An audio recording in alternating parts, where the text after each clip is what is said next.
Hey guys, it's Dolores. If you're always wondering why I'm outside, it's because we have better reception outside. We live so far out in the country that internet's hard to get, so coming outside is always better. A couple of things I want to talk to you about today, and I'm going to start out with a new law that they're going to try to go into effect in 2021. It's called DUID, and that means driving under the influence of a drug. The drug could be a narcotic, it could be a controlled substance, it could be your blood pressure pill if it makes you loopy, it could be your antidepressant if it makes you loopy. It just depends. A police officer, when they stop you, usually it's a probable cause. Tail lights out, you're weaving, you run off the road, you cross the center line so many times.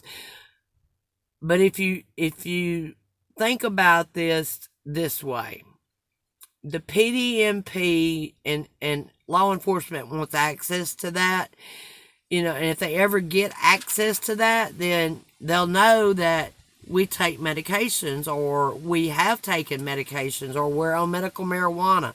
So that's one thing we want to stop right now is law enforcement getting, access to the PDMP. But last week I listened to a podcast on driving under the influence of a drug.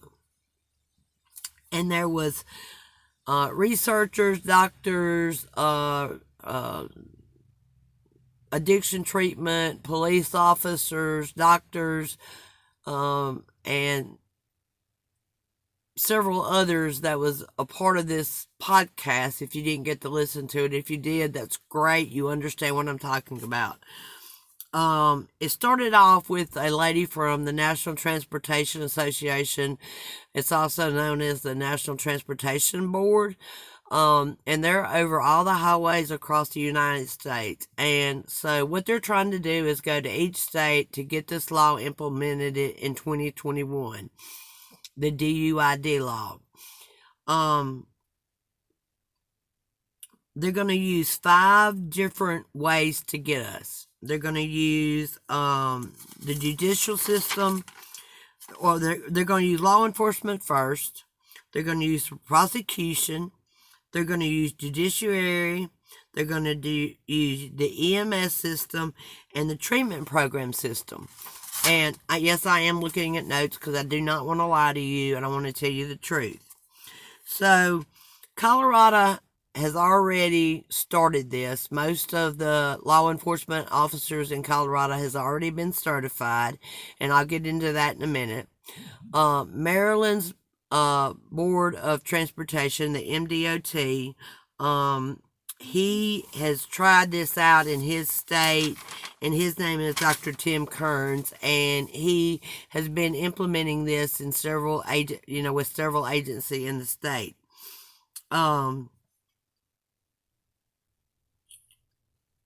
What happens is that each law enforcement agency, be it a county, a city, or a state, will take tests to determine if they're eligible to use this law in their area. But the bad part about that is that they grade themselves. They do not send this off to be independently or peer reviewed. They grade themselves, and if they pass, then they are allowed to write or use the DUID laws in that county or that parish. So how is that fair? That would be like me taking a test and giving myself an A even though I didn't pass the test. So each state, they're going to each state, and what we need to do is we need to start contacting first the AG, the drug czar, the governor, the health department, the medical board, everybody that you can think of in the state, and say no to this law. This law is, we can't do it. Now, there is a state highway patrol or state police. They have majors and higher ups in that department. You need to contact them if possible. The DEA, the ATF, and the CDC, which they're a part of this also. What they're going to do is this. When you, and I'm a guinea pig for this research, so yes, I kind of know what I'm talking about on this. They're going to monitor it this way. It's a public health model, data driven. You'll get two options. You'll either get to go to treatment or you'll get jail time. So there'd be no bonding out, basically. And that's not right, because under a DUI or a DWI, which is driving under the influence or driving while intoxicated, you get to bond out. It's a high bond, but you still get to bond out, and then you appear in court, and the court will decide what your punishment is. Or if you plead not guilty, then it goes, however it goes. I want to warn you of this, and I think we've talked about this before. Never put your medicine in those pill containers like you have at home. Like the monthly pill containers. Always carry them in the bottle that they come in.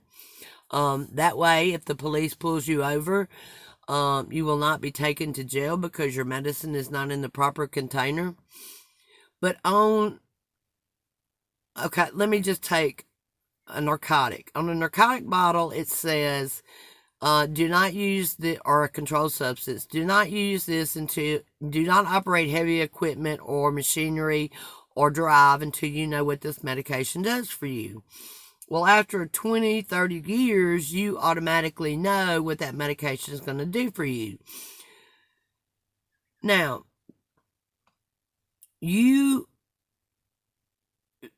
the police, like I said, have a PC, or probable cause, to pull you over. And if they have access to the PDMP, then they can pull you over without that.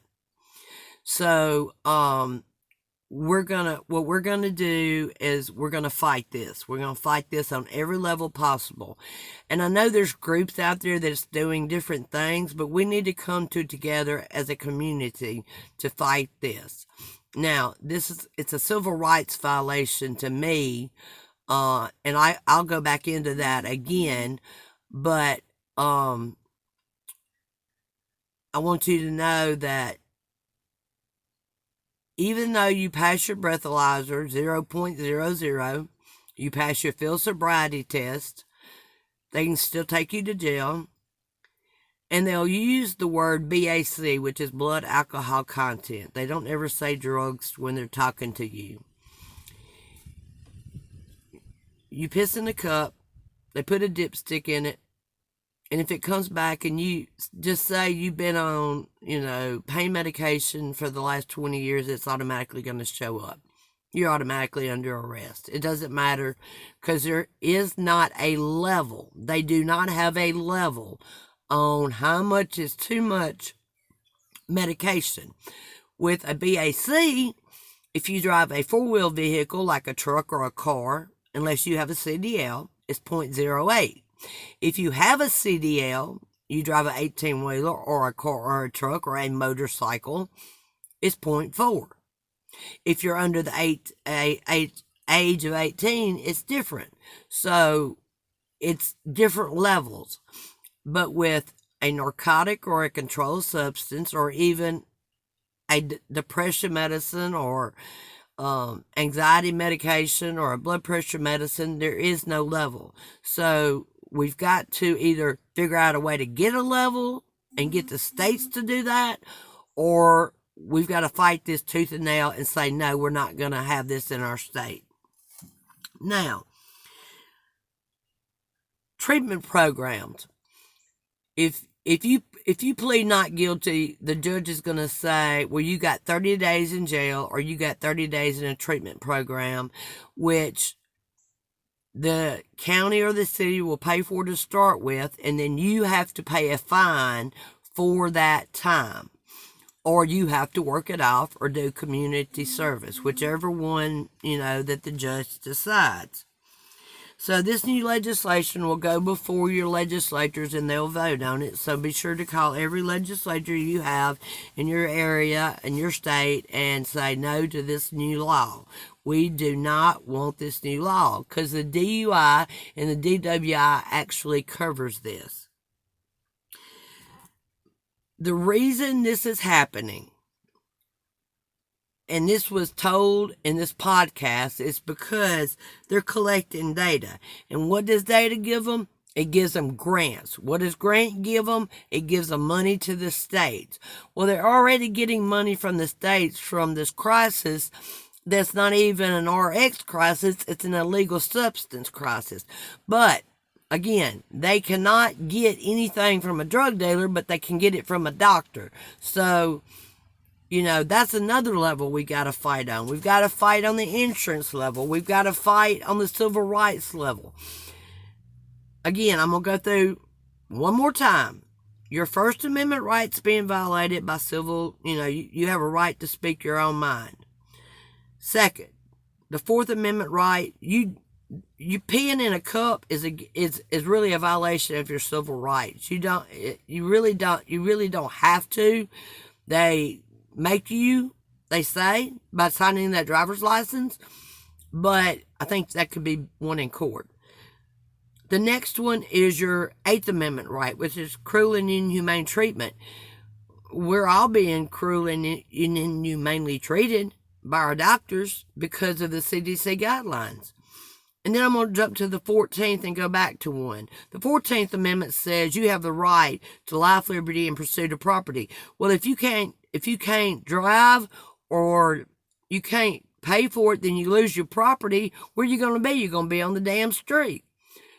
Then I'm going to go back to the 9th Amendment, which is, it says, and I'm going to quote it, anything that's not actually written into the Constitution does not mean it is not a constitutional law. Therefore, we can make constitutional law by sticking together, not separated, not doing the things that we're doing, but together. Now, you can fight your own battles. I'm not saying that. I'm just saying we've got to come together as a group to fight certain things, and then we can fight fight what we want to fight on one side and fight something else on the other side. Now, I'm going to get to one more thing, and then I'm going to stop. And I'm going to forget about it. So, understand that. This is my last time to say it. I am not an addict. I have never been addicted to one thing in my life. 2, I will talk and I will do videos anytime I want to. And I will speak to the media anytime I want to. If somebody writes a blog and you don't like it and you think it's about you, go on about your business. Don't call them little short men or playing video games or doing whatever you said they were doing. Don't do that. And for God's sakes, if the dog don't hunt, if the dog don't treat, and if the dog don't get off the porch to take a piss, then it ain't worth the price of beans in China to worry about it. So, until this fraction of this community stops, then we're never going to accomplish nothing. Not one thing. I don't care if you like me or not. If you don't like me, okay, fine.